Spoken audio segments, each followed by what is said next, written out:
Hello everyone, welcome back to Lawyer Speaks. Today we have Achal Kesari, Senior Associate at Amicus, and we are here to know more about her journey.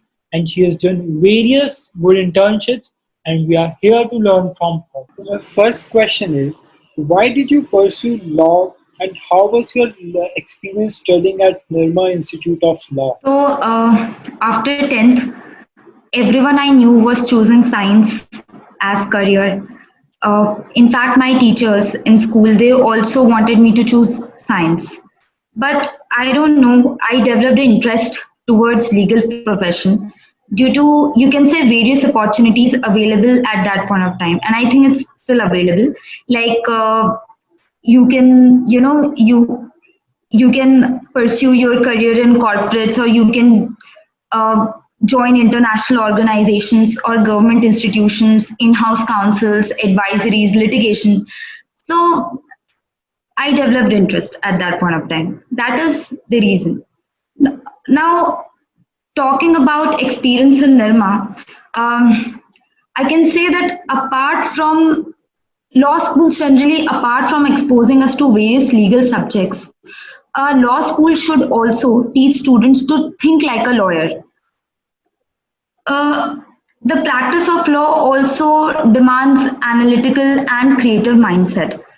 So I think various opportunities were provided to me through non-traditional lectures, moot courts, research papers, research centers, and due to these opportunities, I developed these analytical skills and creative mindset for the legal field. So I feel in that manner, law school has helped me a lot.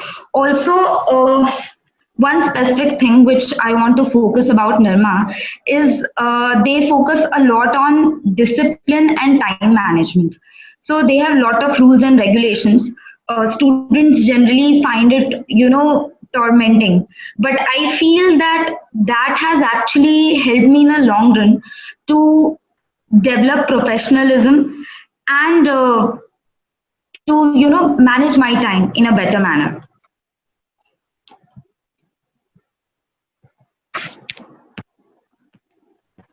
So, which is one of the best internships that you have done till date, and what is the reason behind that? See, I think every internship has given me practical knowledge and taught me professionalism. Uh, but today, particularly, I'll be speaking about internship in the office of Senior Advocate N. Venkatraman. He's been recently promoted to Additional Solicitor General of India just 3 days back. So, why this internship? Because in this internship, I developed interest towards indirect tax practice. Uh, in Venkat Raman sir's office, there's one more senior, Vijay Raghavan sir. So I used to sit in his office, and when I was working on the assignments, he used to keep asking me questions. Like what he used to do is he used to give me 5 minutes or 10 minutes, and then he'll put up a question pertaining to GST. Now, GST being a new law, you cannot just Google and find solutions. So, in that case, what an intern has to do is an intern has to apply his own mind. That's what I did, and that developed, my analytical skills, and I think that is the reason why I think that was the best internship. Or I can say that, yeah, this was different from others. Also, I think when you just look into Bear Act, you will, it's like thinking on your feet. You need to answer quickly. You don't have to Google. So you apply own mind. So in that manner, you become a true lawyer. Uh, there is one more experience which I would like to share. When Venkat Raman sir used to travel a lot, so because he had matters in different courts. Generally on Saturday, he used to be available in his office. So he used to make us sit with him. He used to dictate drafts. We used to listen. He used to, if we have any arguments to make or if we have any further research points, he would definitely listen to it. And if he feels that that it's a valid point, he'll appreciate us also. So that I think you get very rarely in different offices. So yeah, I think this was the best internship.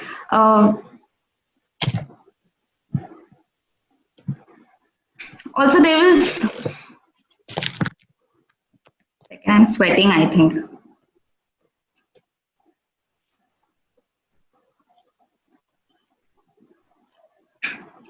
Sorry, this will be edited, right? Okay. So apart from that, I feel that working in Lakshmi Kumaran and Sridharan was another great experience for me. Mr. Jigar Shah, so I interned in Ahmedabad, and Mr. Jigar Shah was partner over there. Now, there also I used to work with him directly. He gave me a lot of opinions to make. Whenever he used to discuss with other lawyers, he used to include me in those conversations. This shows that that you're actually progressing. If you're becoming part of a team, being in an internship, that means a lot. And I feel that is why these were better internships. So, as a senior associate at Amicus, what all responsibilities you undertake under yourself? Okay, so see, senior associate should have a has a broader role to play in an organization, in a sense that you need to manage team. Apart from managing your team, you need to also work with client from end to end. That means that client gives you opinion, you need to work on it, you need to deliver on the same. So it's only your senior comes when they have to review your opinion or something like that. So generally, that role I am playing currently in Amicus Services, and I think apart from this business management, we also do business management. So, for example, when it comes to talking to the clients, for getting new matters, we go and talk to them, we tell them about our firm. So this is also what we are doing. And you, apart from these, you also have the responsibility to teach your juniors on how to work on a matter, on how to, you know efficiently you need to manage your time, because I've seen that when juniors come, they take a lot of time on a single research. Like they can take whole day, like they'll take 2 or 3 days for a research which we expect them to give us in 3 or 4 hours. So because see, time see so a law firm works on a time management policy. So you need to allocate your time, and then you need to you cannot take extra time for a particular matter, because everything is built according to timings in a law firm. So you need to be time efficient, and that is where I think that a senior has to work with a junior, and this senior associate does. I think I have some more points to say. So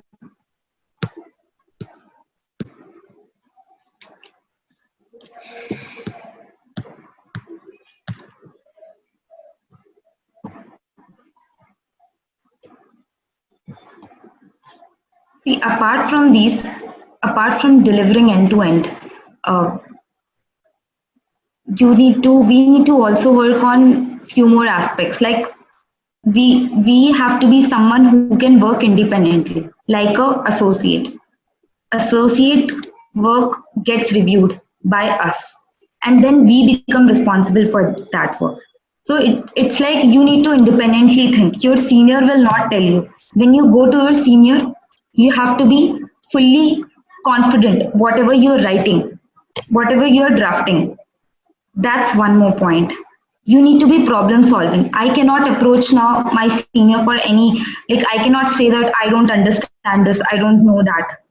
I think I've seen a lot of interns and associates, they come and say that nahi samajh mein aa raha, nahi hoga boss. But we cannot do that. We need to find a solution by hook or by crook, and we need to deliver. So, recently you have authored certain papers. Can you enlighten us about it? And how should one pursue a research topic, or what should be the criteria for choosing the same? Hmm. So, see, I've always, there are two types of papers which you can write. First is a simple one wherein you are just writing procedures, wherein whatever law says you're just cut copy pasting. Second is second is where you're using your mind as a lawyer. I think, yeah. So I think this, whenever someone writes, they should always focus on complex issues, because there, in such issues lawyers are required. See, for example, in tax, now tax में CA भी काम करते हैं and lawyers भी काम करते हैं. A CA can always write a simple procedure article. I feel only a lawyer can deal with the complex issues. So that is why I always focus on complex issues. I try to see what the problem with law is, and then I try to address those issues. So if you would have seen, I've written papers on notice pay recoveries, ITC limitation, then intermediaries, and lot more. So these are disputed issues under GST. I've written for those. And for juniors, I feel that, what topics? Okay. So yeah, for juniors also, they should try to apply their mind when they're writing a paper. Also, it should be written in a simple language. It should not be complex. Simple means, so for example, when you prepare a draft, you write in a bigger sentence. You make everything from active to passive. But whenever you are writing a paper, it has to be an active sentence. Language has to be simple. If you use jargons, people will not be able to understand the subject and they will lose interest. And and always focus on issues which are unresolved and give your opinion solutions.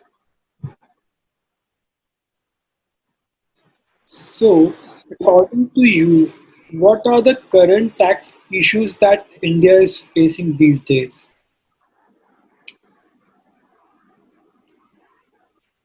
See, if I have to specifically focus on GST, then I'll say that there are issues pertaining to Tran 1.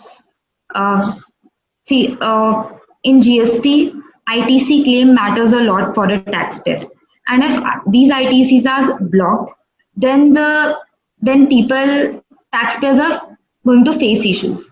Now, due to the so, due to the introduction of GST, there were a lot of credits which were lying with the taxpayers in service tax regime or VAT regime. Now, when they transferred those credits, they were not able to, they could not claim those credits because of technical issues or other reasons as well. So I feel current issue is ITC claim in GST. Then there are a lot of refund issues. Then there are inverted duty structures issues. Then I feel that rate rationalization is a big issue in GST. So these, if I'm talking from the perspective of GST, now if I have to discuss in a broader sense, I'll say digital tax issue. How should one deal with such situations like taxation and all? See, now the issue is that these issues in GST, now a lot of people have filed writs for that, and government is also giving relief. So I feel that currently writ is the approach for those issues. Then we are also writing letters to finance minister. for rate rationalization. So this is another approach. Uh, or you can express your views through public fora. That is a third way to resolve such issues. So, what are the future endeavors that you are looking into? So in few years, so I just constantly want to grow in this field. That is first, and I want to remain committed in towards this field, towards the profession. Uh, Put in as much hard work as I can, and ultimately I want to open a law firm and set up a indirect tax practice. What suggestions would you like to give to the students who have just started their career in law or those who are still studying in law school? See, there are few things. First of all, law students should have patience. Now, I've seen a lot of people believe that after graduating, you know, they'll be earning like 15 lakh, 20 lakh. They'll start with a package, or they think that so they think that they know everything, and at times I feel they become overconfident also till fifth year. So I think you need to have patience for that, and you need to know that there is a lot to learn. When you come out of law school, there is a totally different world waiting for you. You need to, you need to restart learning. You need to restart gaining practical knowledge from a different sense. See, law school is more about learning law, and yeah, I agree, you develop some practical aspects of litigation and all. But when you come to the field, you realize that there is a lot more. You need to manage your clients. It's not just about arguing well or drafting well. It's also about managing clients. So there are lot many things which you need to learn after that. So you need to be patient, first of all. uh, Secondly, you need to work really hard, so you need to be committed to the field. Now I can proudly say that every day in morning I sit for 2 hours and I just study GST, and I still feel that I don't know a lot of things. I keep learning. I keep reading. You need to be updated. Whatever whichever arena you're in, you need to constantly update yourself. You need to read. Uh, Third thing, which I think is lacking, is time management in a lot of people. Because as I earlier told you, that I've seen when interns also join us, they take too much time. They take 2 3 days for a small research which can be done in 2 hours, and then they just come up like, हो गया madam ये देखो इतना सा मिला है, and we like नहीं नहीं बेटा ये गलत है. So you need to manage your time, and deliver as fast as you can, because if you cannot, then you will not be noticed in this field. Uh, Fourthly, you need to be different from others. That means, see, I'll tell you what standing out differently means. So when I was interning with the senior advocate N. Venkat Raman, on the last day, we all had lunch, and he told me that I was a very good intern, and I'm really gonna grow in this field. This is the right profession. So I've chosen a right field, uh, and everyone was so happy.